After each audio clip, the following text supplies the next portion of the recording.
মঞ্চত হয়তো আটাইখিনি মানুহে বক্তব্য ৰাখিব নোৱাৰিব। সন্মানীয় সভাপতি নীৰৱ দাস ডাঙৰীয়াই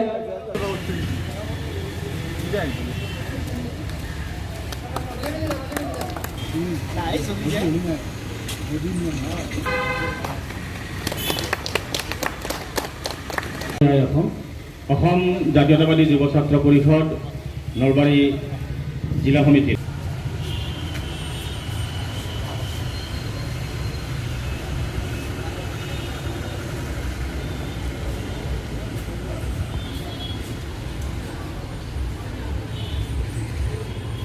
সদস্যবৃন্দ, বিভিন্ন আঞ্চলিক সমিতিৰ সভাপতি সম্পাদক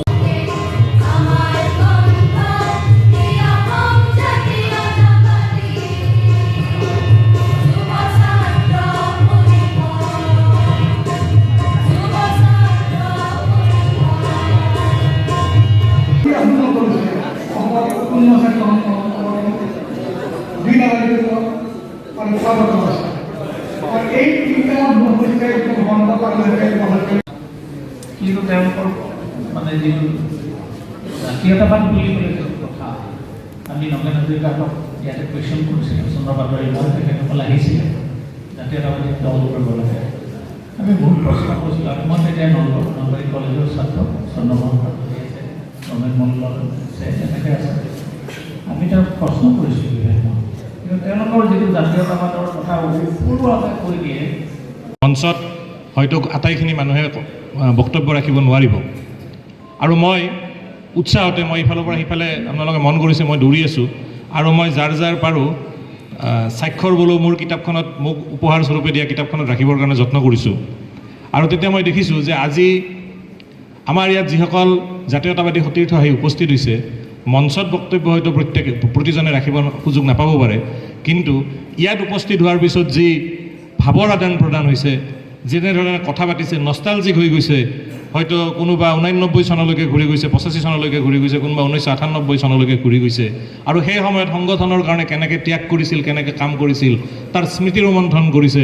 মই ভাবোঁ এইটো এটা অতি আনন্দৰ বিষয়বস্তু। আৰু আজিৰ এই দেওবাৰটোত 5 মাৰ্চৰ এই দেওবাৰটোত আমি এটা সুন্দৰ সময় আজি অতিবাহিত কৰিছোঁ। জাতীয়তাবাদী যুৱ ছাত্ৰ পৰিষদে আমাক বহুত দিছে। মই আজি এতিয়া আমি যেতিয়া বক্তব্য শুনিছোঁ, প্ৰণৱ দা আমাৰ অসম জাতীয়তাবাদী যুৱ ছাত্ৰ নলবাৰী জিলা সমিতিৰ প্ৰাক্তন সাধাৰণ সম্পাদক প্ৰণৱ বুজৰবুৱা, তেখেতে যেতিয়া বক্তব্য ৰাখিছিল, তেখেতে সেই আৰম্ভণিৰ মানুহখিনিক স্মৰণ কৰিছে, তেখেতে যিসকলৰ লগত কাম কৰিছিল তেখেতসকলৰ কথা কৈছে, কেনেকৈ প্ৰতিষ্ঠা হ'ল। ৰমেন দাই কৈছে, দিলীপ দাই কৈছে যুৱ ছাত্ৰ পৰিষদৰ গোটেই কথাখিনি। অচ্যুত দাই অলপ আগতে, মানৱেন্দ্ৰ বৰুৱা ডাঙৰীয়াই অলপ আগতে স্মৃতি ৰোমন্থন কৰিছে সেই সময়ত। আমি যেতিয়া যুৱ ছাত্ৰ পৰিষদত যোগদান কৰিছিলোঁ, নলবাৰী চহৰ সমিতিৰ এখন সভা হৈছিল হাটখলা পুখুৰী পাৰত তফজ্জুলদাৰ গ্ৰীণডন ক্লাবত, আৰু তাতে আমাক প্ৰথম দায়িত্ব অৰ্পণ কৰা হৈছিল। আৰু তাৰ পৰা এখোজ দুখোজকৈ আমি আগবাঢ়িছিলোঁ। আৰু দিলীপ পাটগিৰি দাই কোৱাৰ দৰে আমাৰ নেতাসকলে, যুৱ ছাত্ৰ পৰিষদত সাধাৰণতে নেতা শব্দটো ব্যৱহাৰ নহয়, কিন্তু আমাৰ নেতাসকলে অসমৰ প্ৰতি, অসমীয়া জাতিটোৰ প্ৰতি যিখিনি বস্তু, যাৰ দ্বাৰা অসমীয়া জাতি যিখিনি খিলঞ্জীয়া বুলি আমি কওঁ, তেওঁলোকৰ কাৰণে এটা সমাধান সূত্ৰ কৰিছিল 1978 চনতে 12 মাৰ্চত। আৰু সেই কথাখিনি যেতিয়া আমি বুজি পাইছিলোঁ কলেজীয়া দিনত, তেতিয়া এই সংগঠনটোৰ লগত আমি ওতঃপ্ৰোতভাৱে জড়িত হৈ পৰিছিলোঁ।